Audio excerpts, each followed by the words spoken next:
Hello again everyone, and welcome to our YouTube channel. If it's your first time to watch a video in this channel, please subscribe to stay updated. This video is part of a video series that will cover building a classifier using PyTorch from the very beginning till testing.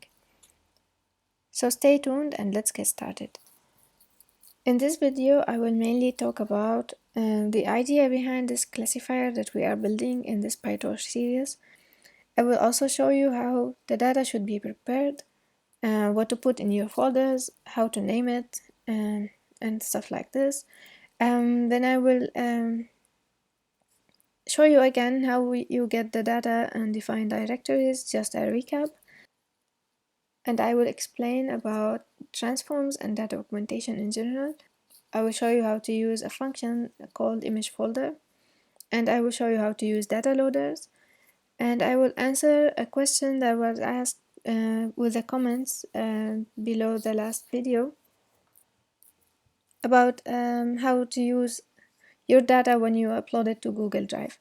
I will make the same example that we will work on today, but how to use it when you use Google Drive. And I will also show you when to use a sampler and how to use it.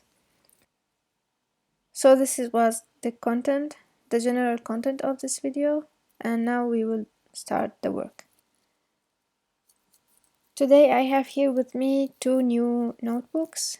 A notebook that will show you how to use your code when you have training, validation, and test folders, and another notebook to show you how to use your code when you only have train data and testing data, no validation data. So mainly how to use sampler. And in this case, I will show you also how to use Google Drive for getting your data. For that reason, I here have the test data and the train data for later, and the category to name JSON file. And this is the older notebook for the PyTorch classifier, where here I will mainly explain things, and then I will move what is important only to the PyTorch classifier, just to continue the one we were working on. And this was from the last video.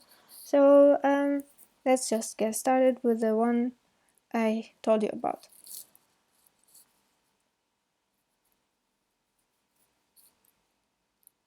So as you can see, I already have run some stuff before, so to make sure we are going together in everything, I will reset all runtimes. And also I will go to edit and choose to clear all outputs. So we are all on the same page. And I will double check with files and content to see if I have something. Everything is fine, I have nothing. So we'll start together.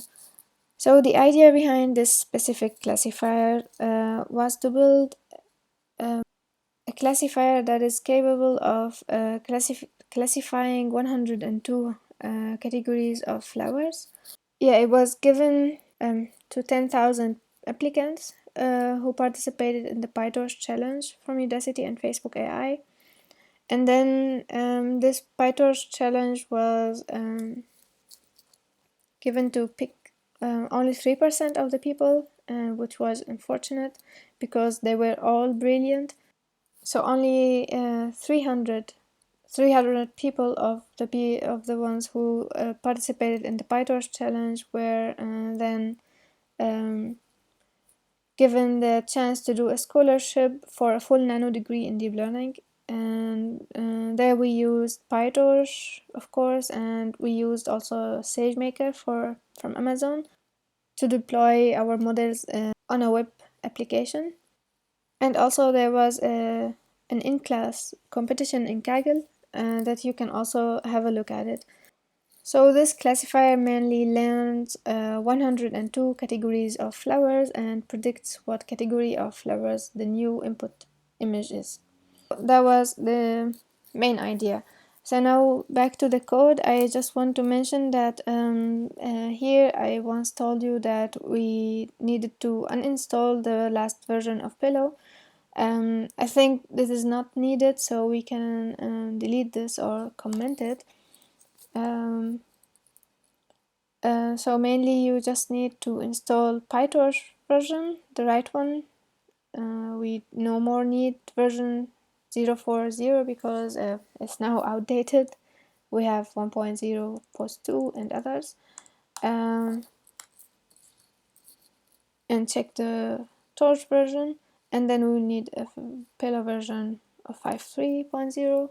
This we still need, so we install it and we import pillow and we print the version we have. So I will run this cell and see what happens.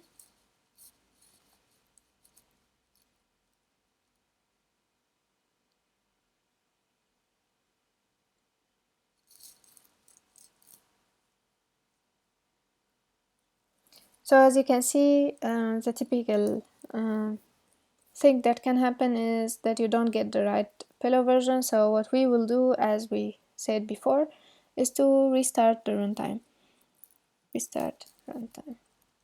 Yes. And then we run again.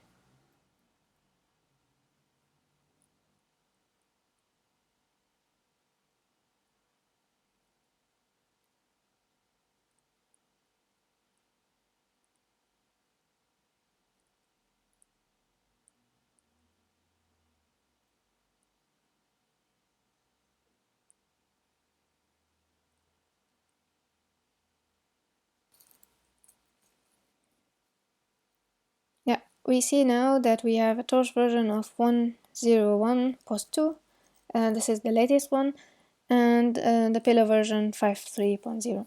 Now we get the data like I showed you in the last video. We are downloading them from a GitHub repository. We are done. I think you can also now see it in files.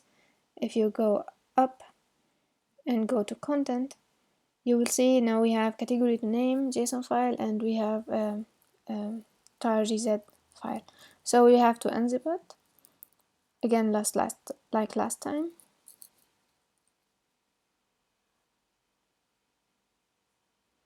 And we check that we unzipped this one.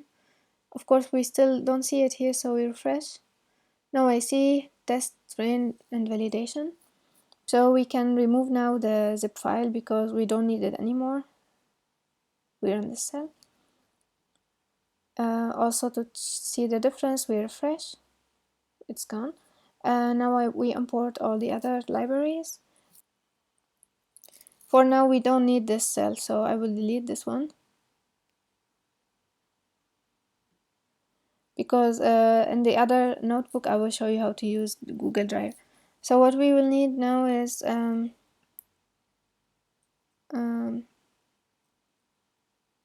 just to use the folders we are given here. So we unfortunate. So apparently we don't have flower data anymore. There is no folder named like this, so we don't need this one. We only have train folder, validation folder, and test folder. Since we are using things from Google Colab directly, so no need to write down anything before train and validation and test because we have direct access to them. So this is mainly the path. How this looks like is if you go to one of them, let's say train, your data should be named by the class.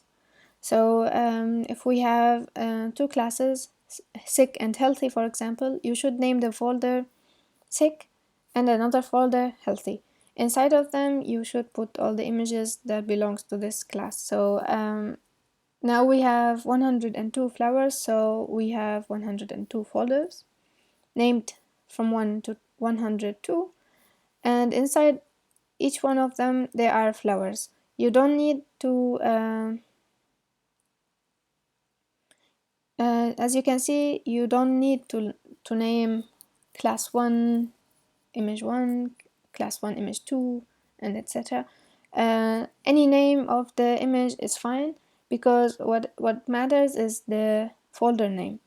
Because later we will use ImageFolder function, and this image folder only takes the label from the folder name. This is how your data should be prepared. So now we have read all the passes and we have everything. Then same thing is for validation and for test. So we also in validation and test have folders with labeled by the class name. Inside the folder doesn't matter what the image name is. In this code I just do a small dictionary. So whenever you use the word train, that will mean train directory. When you use valid, that means validation directory, and test for test directory. It's just a way of reducing things to use. You can of course avoid this and just use train directory, validation directory, and test directory. Now I will explain about the transforms. So if you go to PyTorch documentation, forms,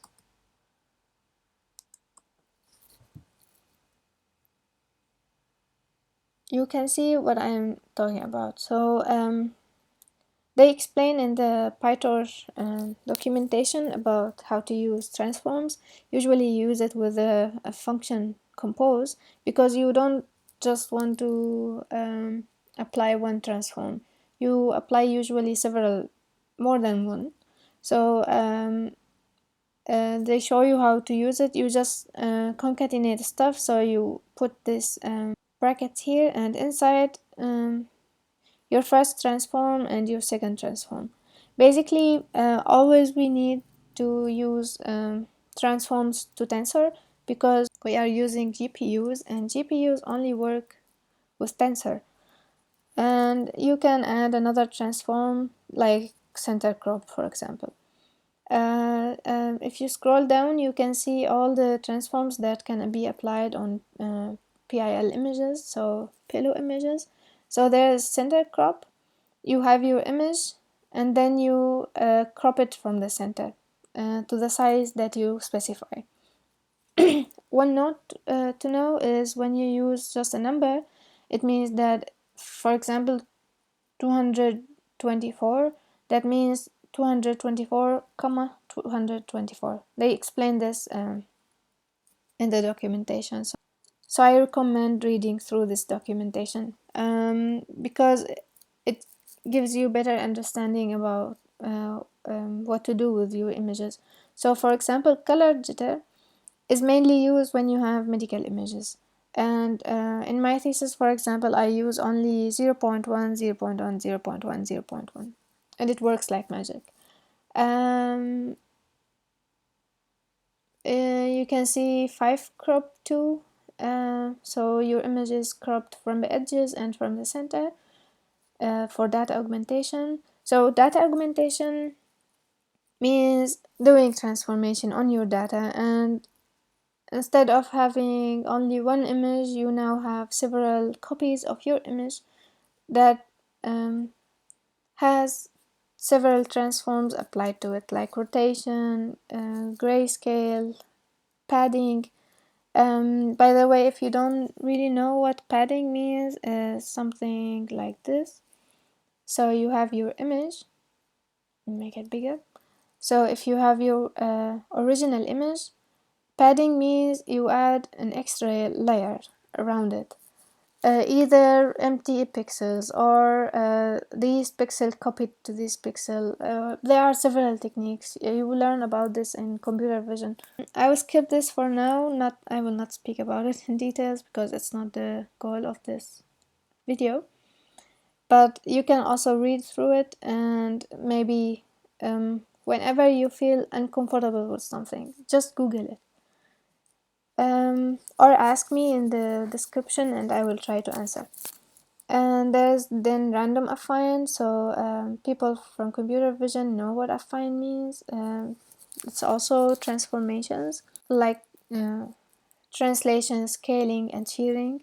You can also read up on that. We don't usually use this one, and random apply also not too much. Random choice, random crop sometimes, yes. We use sometimes resized random crop or random crop. I will show you later how to use it. And yeah, if you go through this also, we will be using random horizontal flip. That means your image is just horizontally flipped. It explains itself. And we have random resized crop. So this means you first crop your image randomly, and then you resize it to a given size. Again, this size could be an integer number or two numbers. Also, they explain this in the documentation, so you just have to read through it. And there is also random rotation. I will also show you how exactly this happens and what effect does it cause on your images. You just have to give the degrees, and there are other arguments, but we only use the degrees.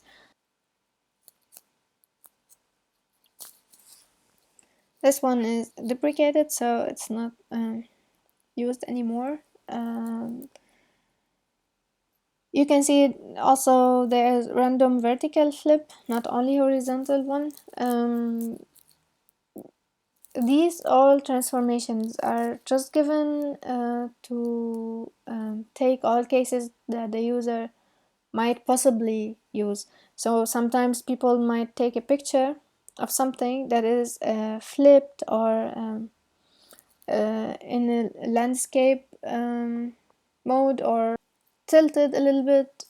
All these effects might change your training, and might happen that if you train your data only on the correct images, the perfect way of taking pictures, that problem might be that you have a person who takes a picture in a different way, then your classifier doesn't recognize this image anymore. So you have to train it on several transforms to be able to cope for all cases. And then we see here also resize. This case is specific. I will also show you how scale, 10 crop, and others. So just goes through it. In my opinion, it helps a lot. But usually we only use specific transformations that are generally used. But you can play around this. So back to our code. As you can see here, I apply, I write down here data transforms because later I will use it. I will use this variable in ImageFolder. So here I just say, like, whenever I have my train directory, I want the transforms to be, I want this following transforms. I want random rotation of 45 degree. Feel free to choose what degree you have. So this means we have a range from minus 45 degree to 45 degree. And the rotation will happen randomly within this range. And then we also want a random resized crop to 224. And why this number specifically? Of course, you can change it to any other number, but this will imply that you have to change your pre-trained model structure, because the pre-trained models are trained to this image size. So if you know what you are doing, you can change, of course, this number, but as a beginning, I recommend that you stick to this number, and it works, don't worry. So whatever images you have, even medical data, I tried it yesterday and it worked also. So I resized my images from 1024 pixel by 1024 pixel to 224. So, and also, like the documentation said, when you use only an integer number, this means 224 comma 224, because of course basically you need your images to be, you want all you want the width and the height of your images to be equal. You also have random horizontal flip, and we need of course to transform all our images to tensors to be able to use GPU. Also, usually we normalize our data to using a mean and a standard deviation. These are given usually from ImageNet. So if you Google for them, ImageNet, the big dataset, had a mean and a standard deviation of these two numbers. You can always find your own mean and standard deviation of your data and use it here. And maybe in some video in the future I will share with you how also to calculate these two values. It needs a big code to do, so I will show you how to find the mean and standard deviation, or you can also Google for it, so feel free to do so. However, just to know, the ImageNet values works very well.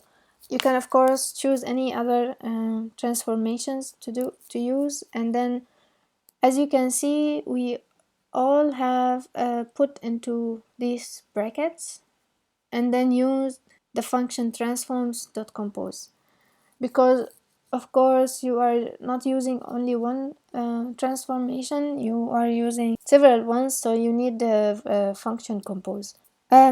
Now that we are done with all the transformations related to the training set, we choose now the transforms needed for the validation. Just a note and a recap. Of course, you know about the validation set. It's used just to check how your model has performed after you trained it for a while. You want to see how it performed. So you just check this on a validation set, not the real test data, to be able to adjust what you have done and maybe choose another transforms and another optimizer, or do more training.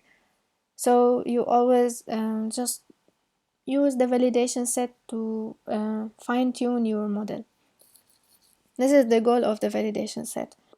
Feel free also to use whatever transforms you want, but here I use resizing. So of course the images are never the same size, so this is why we need to resize them to some certain size. Feel free also to choose the size you would like to have, but I use here 256, and then I center crop to 224, because again this is the size used in the pre-trained models. Then we also transform our images to tensors and we normalize it for the same values. Also feel creative to choose what kind of test transforms you want to use, but I used the same ones for validation. The more transforms you want to do is always in the training set, so you can generalize your model to expect any possible thing to happen, to predict all possible transformations. This is why sometimes we do more transformations in the training comparing to validation and the test set. One thing that I forgot to mention is to be able to use transforms, we have already imported something from Torch version, and that is called transforms. And now we want to apply our transformations to the data we have. So we will also create a variable image dataset. And to be able to use ImageFolder, we need datasets. So we also have to import it here. As you can see from Torch version, you have to import datasets. And here you apply the transforms you had. So we say our transforms are the data transforms that happened here. If you would like to have a look on this image folder function, we can also always go to the PyTorch documentation and see what they have about.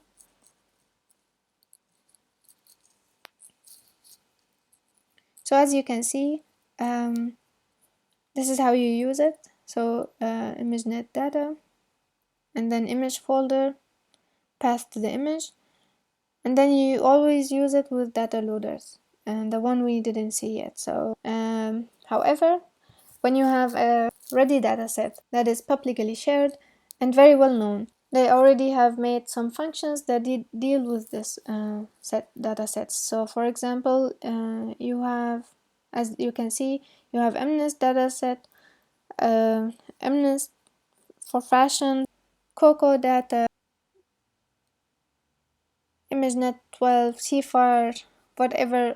So the most well-known datasets. For each one of them, we have a way of loading data. So if you want to use the MNIST dataset, you can use storage datasets MNIST and just give the parameters here, and you're good to go. And also for fashion MNIST and stuff like this. So if you scroll down, you will find our image folder. So as you can see here, they say give the root, so where your data is. If you want to apply transformation, you have to here put the variable of transformations like we have done here. So if you go back, we have given the directory, and we have given transforms equal to data transforms, the one we have done here. So back to our image folder, you can see also target transforms we haven't used, and also loader we didn't use.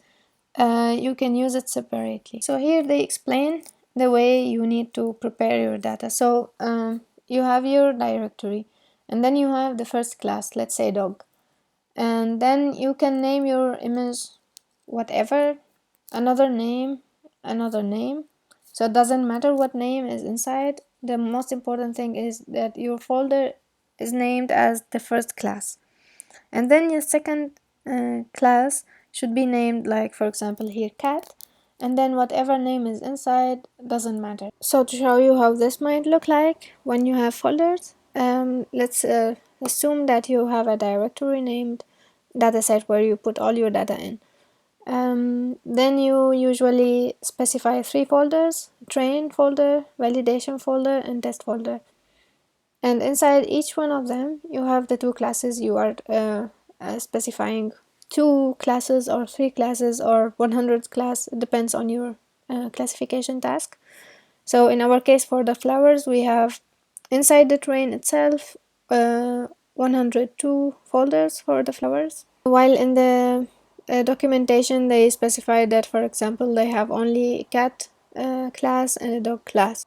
So for each one of them we have an own folder. So for example, now if we are in the cat folder, we would have all the cat's images in here, and in the dog folder we will have all the dog images here, also the same thing. Whatever the name of the images of the cats are, it doesn't matter because the label of the class is taken from the folder. So if you want to also do more generic data loader, you can use dataset folder.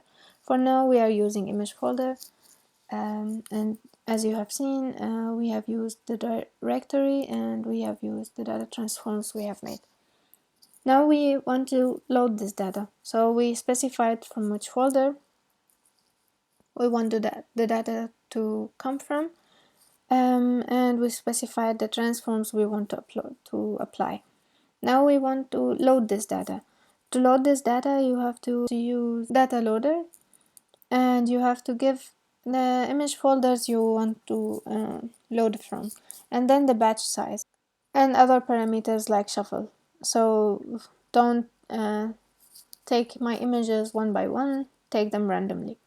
Back to batch size, probably most of you know what batch size is, but for the people who don't know, so assume like you have 1000 images in your folder, you don't take them at once, you take them batch by batch. So for example, in here, you take 32 images, then 32 images, then 32 images, then 32 images until it finishes.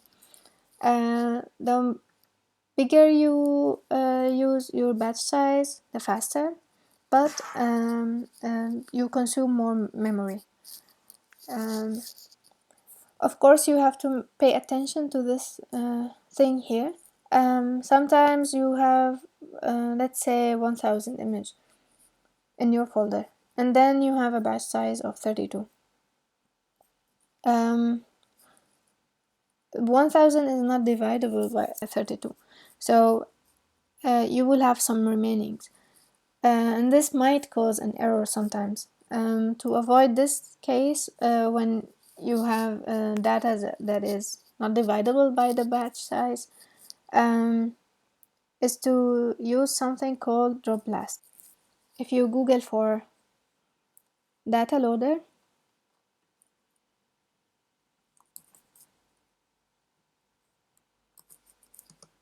PyTorch,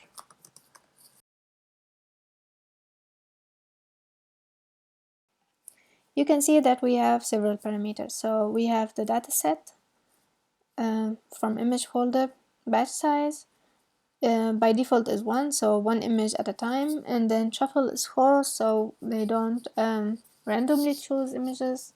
So of course, in your case, for especially for training, you want to take your images random. And sampler, we will see this one later in the other example I will show you, and then batch sampler, number of workers, how many processors you want to work on. Usually we use 0. So since we don't specify it, it's by default 0. And then other stuff. So this one that I wanted to say about. So drop last. If you put drop last to true, then you no longer have the problem of. So assume you have 1000 images in your folder, and you want to your batch size to be 32. So what you will do is that you will load your images 31,25 times to be able to finish the 1000 images. So you load 32 first, then 32, then 32, then 32, then 32 images, until you do this for 31,25 times. Of course, we don't do it for decimal times. You do it integer time, so of course. So what you will do is, like, you will load 32 times 32 images. So I will load 32 images, then 32 images, then 32 images, etc. 32 times. I'm sorry, this case was stupid a little bit, maybe it's confusing, but just keep it up with me. So you will end up loading, if you do 32 images, if you load 32 images for 32 times, you will end up loading 1024 images, which you don't really have, so you will get an error. And sometimes you don't really know from where this comes from. I didn't at the beginning, but I just thought about it. It might be the reason, because I had my own data and it wasn't really dividable by the batch size. So I end up having an error. And then the only thing that occurred to me is having an amount of images that is not really dividable by the batch size I chose. So the solution was to use drop last. So you just have drop last to true, and then you only load for 31 times. So and then you have loaded 992 images to your loader, and you leave behind 8 images. So 8 images will not be taken into training or validation or testing or whatever, and you only use this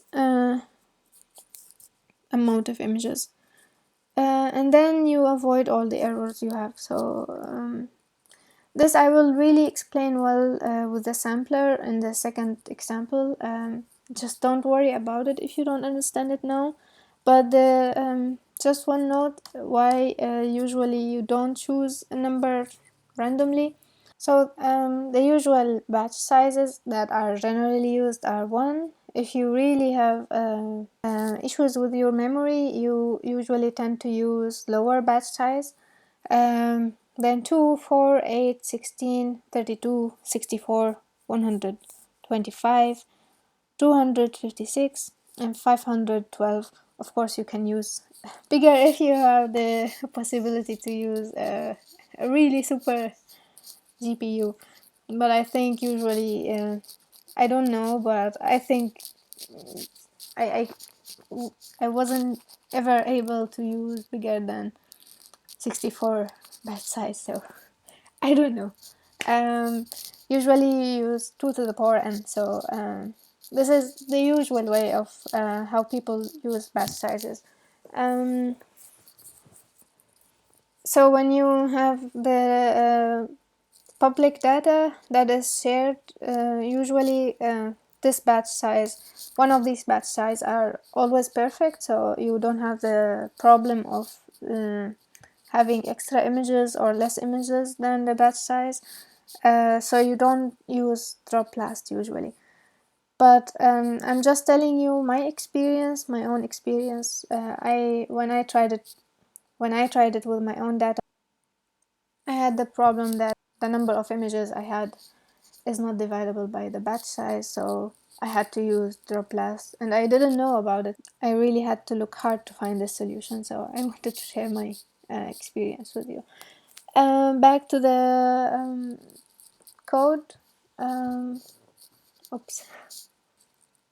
In such a case, of course, I have been so long away from the workspace, so we have to reconnect, and I think we have to redo everything from the beginning. So yeah, one thing that might happen with you too, to have this case, so we don't have really to install Torch and Python and Pillow every time. So, and also I don't need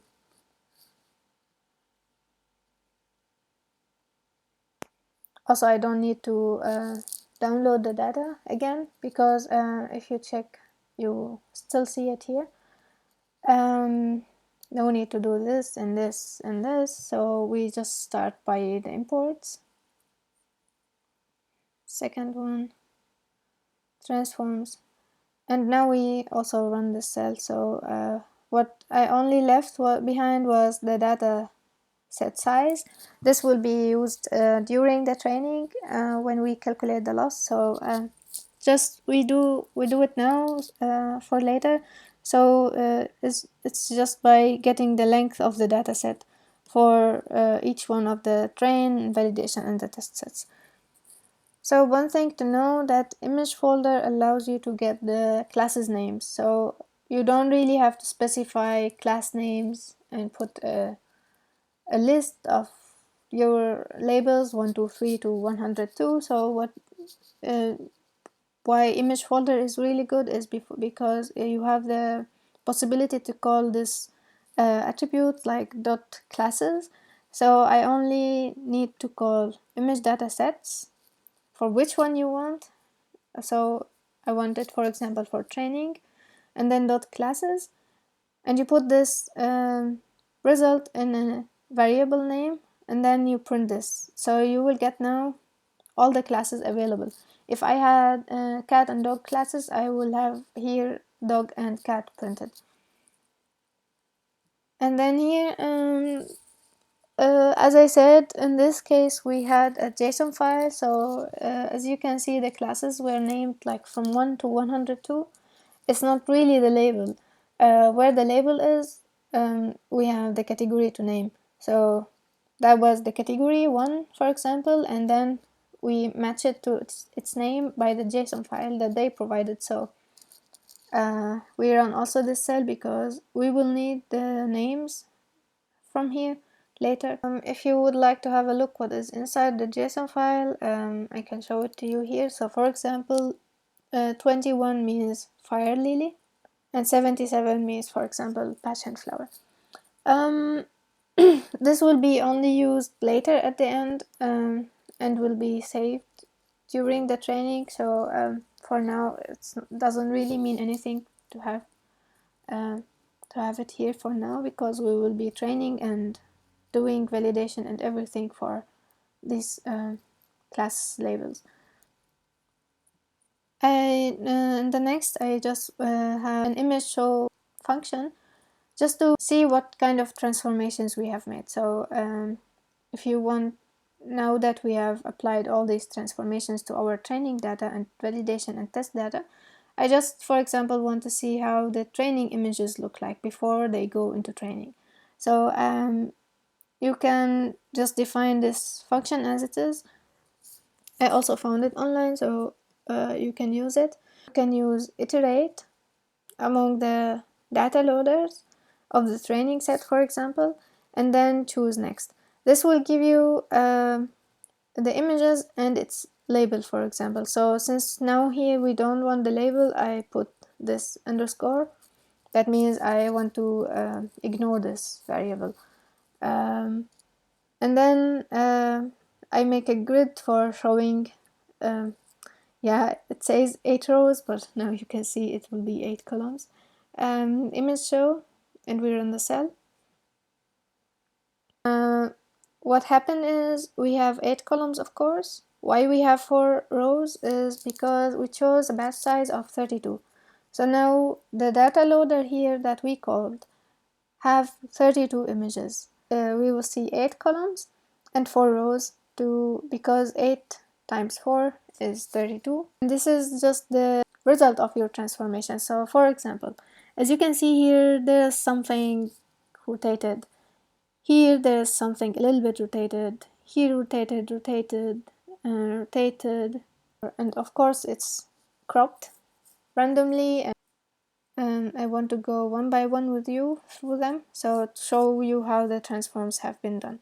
So let's say, for example, I just want to see how the rotation is happening. I will comment every other transformation. We just need to leave the to tensor and the normalization. You can also comment the normalization. Let's see what the rotation can affect our data. So I will run the cell of transformation, the data loading cell too, and will the image show. So we have this error: sizes of tensors must match except in dimension 0. I'm aware of this error, but I wanted to show you that you really need always to size your images in the same size. In this case, because I have the grid of the same size, so we cannot put things that are not equally resized in a grid, so we will need to use something like resize. So because I don't want to use random resized code. Also, attention to this case. Giving only 224 as an integer number doesn't mean that you are choosing 224 by 224 for your image. If you go back to your to the documentations, yeah. If you read through this, so size, sequence, or int, however, desired output size, if size is sequence this way, this is fine. But if the size is an integer, the smaller edge of the image will be matched to this number. So we don't have an equally resized image. So I will show you how. So if we run now this cell, and we run data loaders, and then we run image show, you will still have an error, because either the width or the length of your image is resized to 224. So what to do is in this case you have to specify it by a sequence. So you have to open another bracket and then 224, then another one, and now it should work. So we run the cell and data loaders, and we run image show. As you can see here, we now have a random rotation of 45 degrees not necessarily 45 degree, it's from minus 45 degree to 45 degrees. And the rotation has happened in all the images, almost, yeah, all the images. And because we have 32 batch size, we have 8 columns by 4 rows. If you want to see the effect of the batch size, you can choose, for example, let's say 16, and I will repeat running this one, and then image show, and you can see that now we have 8 columns by 2 rows, which equals to 16. We can see now another, let's comment the rotation and see what random resize crop do. And no need to use resize now, so I will only apply random resize crop and tensor and normalization. We run this cell and this cell and image show cell. As you can see, this is how random resized crop work. So we are randomly cropping our image and then resize it to 224. Maybe let's see now what normalize does. So I will comment this.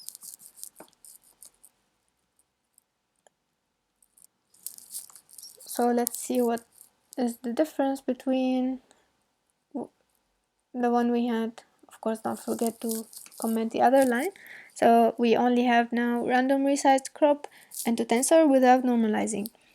I will run this cell and this cell, and just to see the difference I will just copy this and add another code cell and run. So as you can see, without normalization, this is how it looks like, because inside the image show we do a normalizing. So it will look a little bit fade. So our images were normalized, then unnormalized when shown, and here we have removed normalization, and then here again, so we didn't do normalization during the transforms, and here we unnormalized, so this is how it looked like. If you want to see the exact images, you have to go to shuffle and set it to false. So if you want to play around, you can always also set this to false. Then you have no longer random images coming up. You have the first image, second image, third image, etc. in the training set. So I will just uncomment everything because we need it for later. So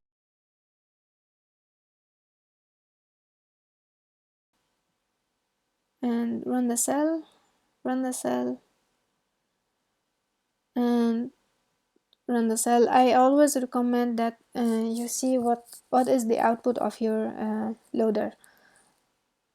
And let's delete this one because we no more need it. Yeah, I always recommend that you see your output after loading, so you make sure that you have done the right thing. Afterwards would be the part of training, and this I will explain in another video. For now, just to answer the questions that was in the comments in the last video about how to use the data I loaded to my Google Drive, I will go to, so I will save this one by Ctrl S, and I will go to the other notebook to answer this question. So we had classification of flowers, train, validation, and test, and now I will use the other notebook of classifier using sampler. At the same time, here I will use data that is loaded from my Google Drive. So to make sure that everything is fine and we don't mix up things, I will wait till it connects. Now you can see by going up and going to content, we have no data here. So even if I refresh, there is no data that we have loaded already to the other notebook, so we are fine. So of course I also have already run this before, so I will take runtime, restart runtime, then yes, and then I will go to edit and clear output, just so we start together. So of course first I will install Pillow and install Torch.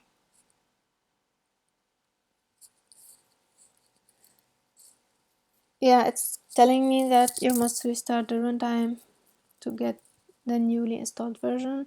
This is expected sometimes, so go to runtime and then restart runtime, yes. And we run this cell again.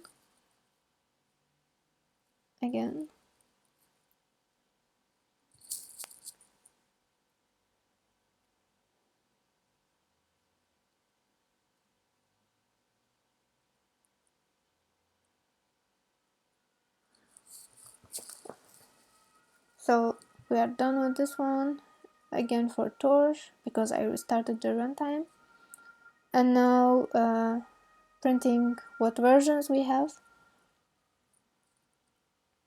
So we have the right version, no need to restart the runtime. And now we also run the importing. And here is where we answer your question. So now I'm gonna mount my Google Drive here by running this cell and then clicking on this link, which will bring me to where you choose your email. So I will choose where my notebooks are and where my data is. And then we should accept, allow, and then copy this number they give us. And go back to your notebook. As you can see here, it's turning into gray because it's waiting for you, and you paste what you had here and then enter. We wait a bit. Now our Google Drive is mounted, so you can check for it by clicking here, going to Files, and then Up, Content. You see here G Drive. I have my drive, and I have Testing Collab, where I already uploaded some data. It's the same data, of course, because we are working on the same example. So we have category to name JSON file, and I only here have training and test data because I wanted to show you how to use the sampler. Sampler is usually used when you have your own data where you didn't specify yet your validation data. So you get your validation data from your training data. You specify a percentage and you take this subset of your trained data as a validation set. And then you have your test data. Of course, you can do this manually. Take some images, put it in another folder and name it validation, but people always prefer the sampler because it's just taking images randomly, and you don't have to copy paste things manually, so it's preferable. So I also got the training set of the flowers and the testing set of the flowers, but I left out the validation set. So these are on my Google Drive already. So as you can see, I have test folder and train folder of the images. So just to make sure you believe me, we go back to our classifier and we close this things. We don't need it anymore. And now specifying the directories. Again, we don't have a directory for flower data, so we can delete it.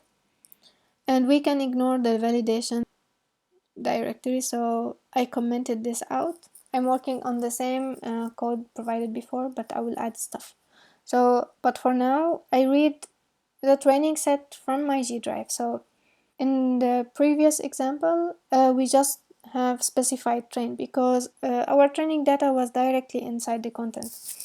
Now we want our training data from the G Drive, so we have to go to G Drive, then My Drive, then the folder you have your training set inside. So if you have it outside directly in your My Drive, you just put train. If like me you have it in testing collab folder, then you have to specify this here. So even I have to change this one. So testing collab train, and here testing collab test. And in the dictionary I have commented the validation too. So you can now run the cell and apply the transforms. Of course, the transforms now we apply are only on the training and the test. There is no validation. We run the cell. We have the same transformations, of course. Now, to be able to use the sampler, you have to include this line of code. So you have to import subset random sampler from the data sampler. And you can always specify number of workers, the batch size here before, or you can directly specify it inside the data loader, like we did in the previous example. We didn't specify number of workers and we didn't specify batch size in a variable. So this is easier because then you don't have to change the batch size through all your code. You just have to change it using this variable. So you can ignore it and you can keep it as you wish. It's just personal preference. And then here I specify the validation size. So I want to take 20% of my training data as a validation set. I use now ImageFolder. As before, I specified the directories, but now it's only train and test. And I also apply the transformations from the data transforms we did before here in this cell. So this is fine for now. And then I also get the classes names by using image_datasets.classes and then print classes. So until now everything is still the same. We run the cell and then we move to the next one.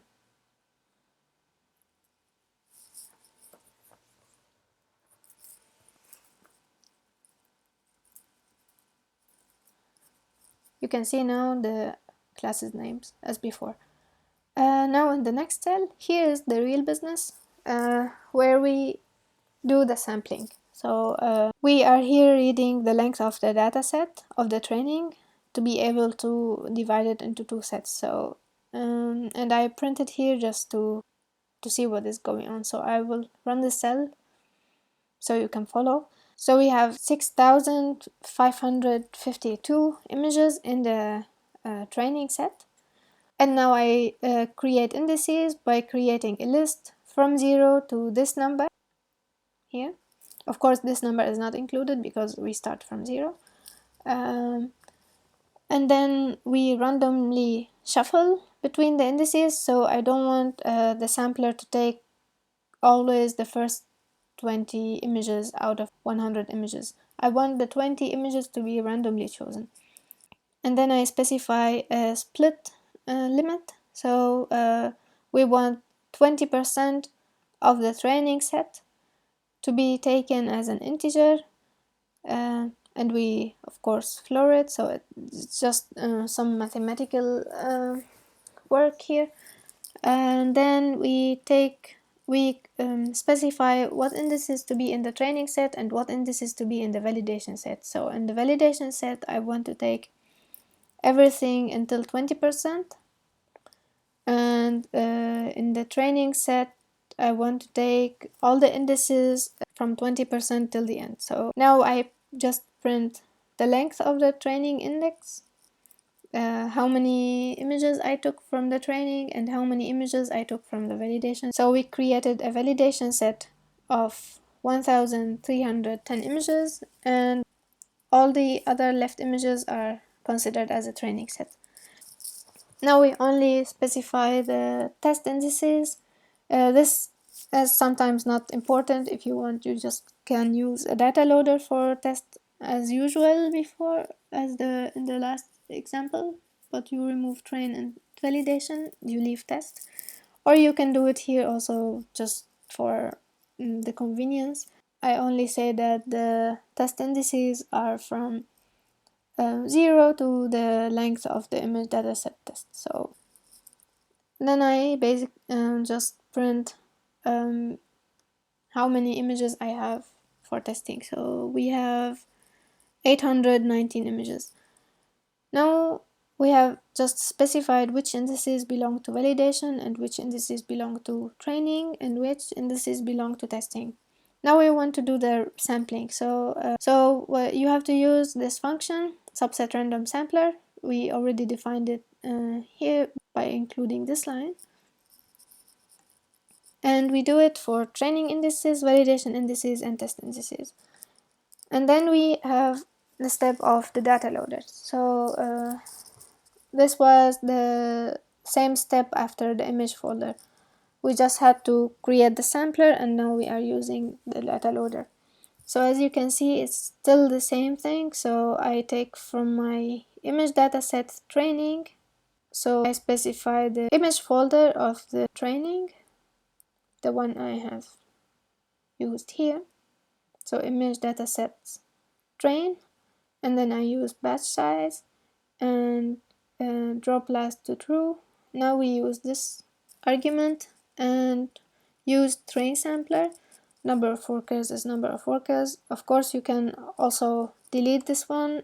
It will not matter because we want number of workers to be 0 and it's by default 0, so you can also delete it.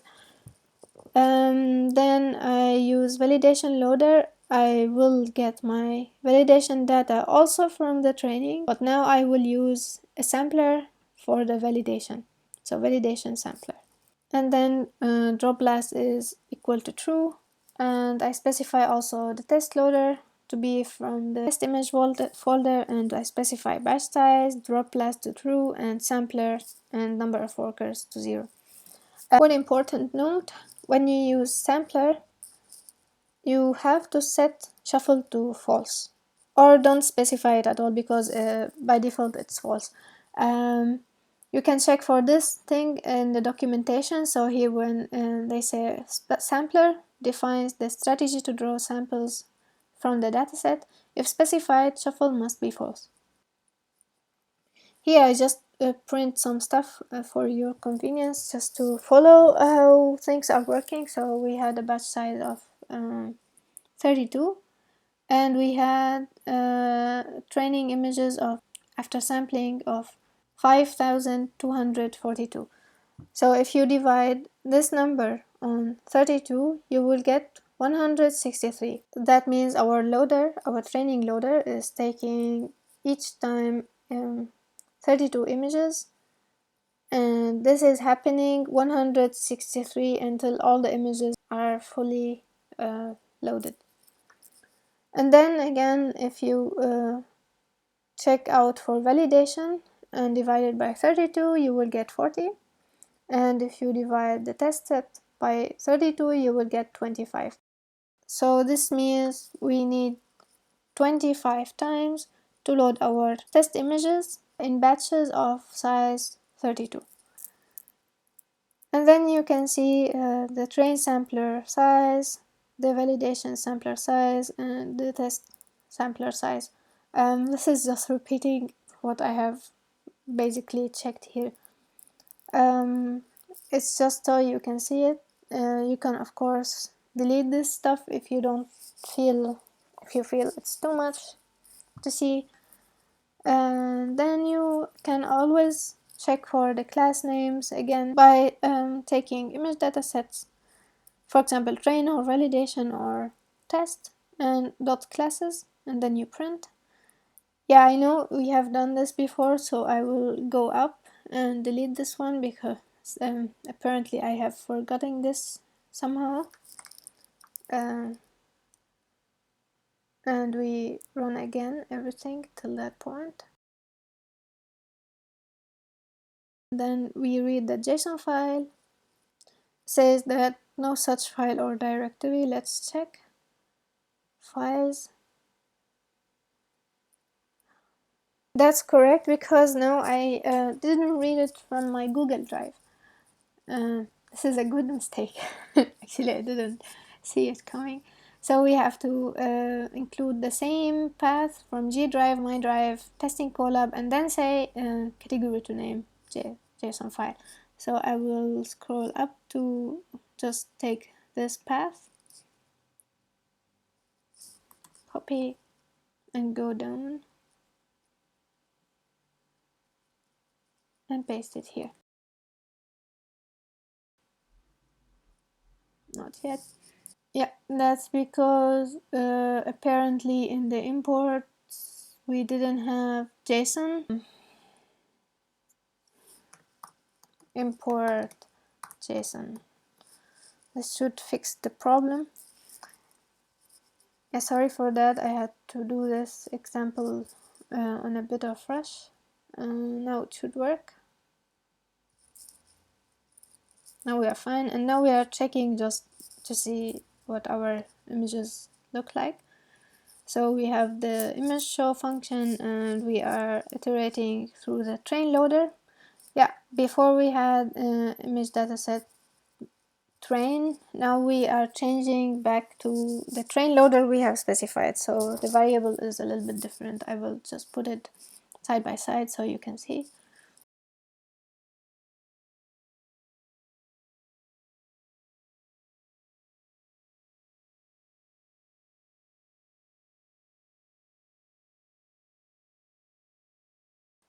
So scrolling down to where we had the image show, as you can see here, I had, when we didn't have sampler, I had data loaders train. Here you have to use the data loader of the training that you specified after the sampler, so train loader here in our case.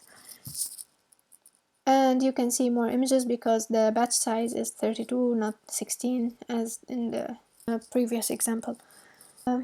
I will scroll up just to make a small comparison of what to do when you want to use a sampler, what to do when you want to use train, test, and validation sets. So we have imported stuff. This is the same. We have got our data from a GitHub repository. Here we have got our data from our Google Drive. Here we had to unzip the folder and then delete it and stuff like this, and then we imported the libraries, and here also we have imported the libraries, and we have read the path from our G drive, while here we have read the path directly by specifying the folder because the folder was already here in the content. Yeah, you can see the difference here. So in the files, we had test train validation directly in the content, while here we had our G drive mounted, so as you can see.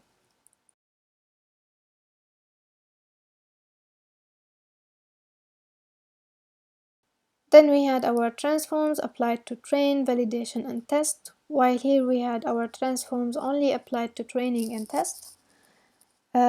Later we had to specify the image folder and then data loaders, while here we had to specify only the image folder. We didn't specify data loader until we did the sampler thing. As you can see here, I have commented the data loader line that we had here. So here was the sampler thing, and here we have specified the data loader. We didn't do it in a for loop like we did here because it was easier for me to do it fast. And then, so data loader for training, validation, and test is equal to what we have done in this line. But here we have applied the sampler, as you can see here.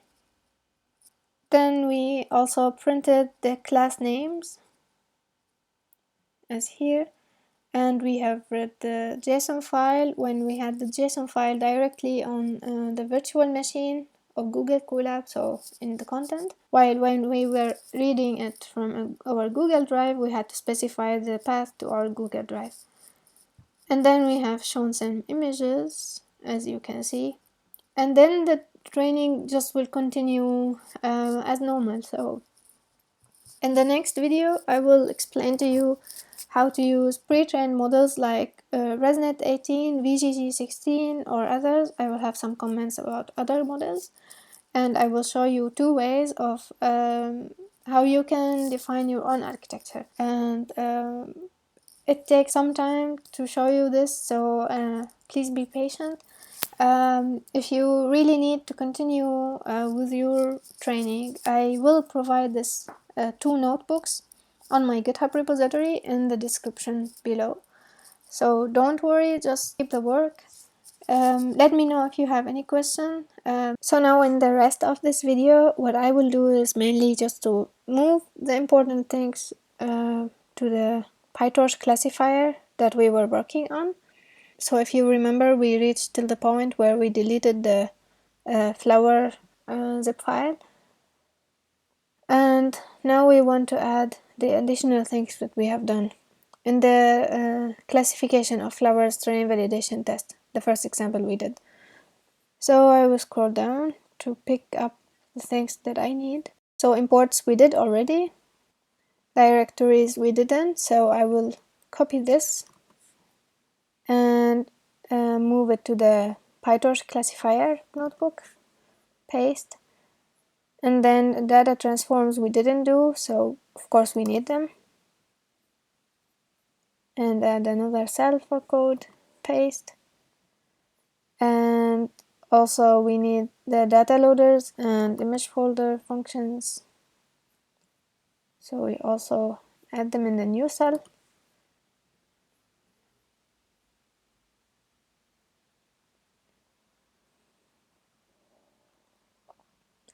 Then we have the class names, just to check, and we add a new cell, paste. Of course you can print the name of the classes for test or validation too, but it's the same. Then we need to read the JSON file. We didn't do this last time, so we also add a cell and paste. And just to make sure what we have done, we just use image show to see the images.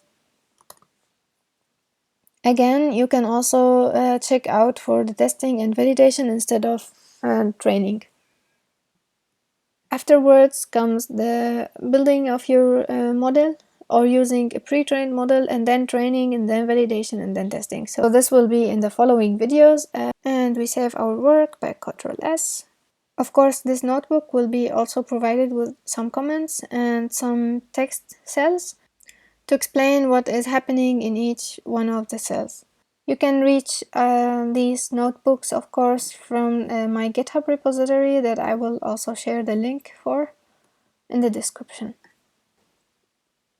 All three of them will be provided, so don't worry, and if you need to go on with your work, just use the training I use with ResNet here, and I will be explaining the details about it in the next video.